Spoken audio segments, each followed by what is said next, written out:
başında durdum. Dumandan özüme bir ximə qurdum.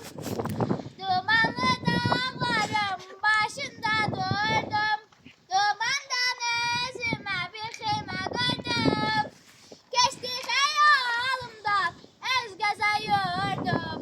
Dumanlar başında dastana döndü, dastana döndüm.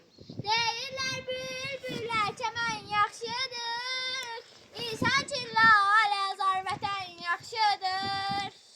Kaş ayırsalma vətən nədən yaxşıdır. Adı gəlcək könlüm dastana döndü, dastana döndüm.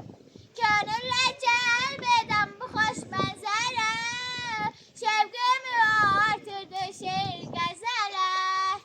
Çatdıqca vətənim elim nəzərə təbiətdə mənə heyran görüldüm, heyran görüldüm.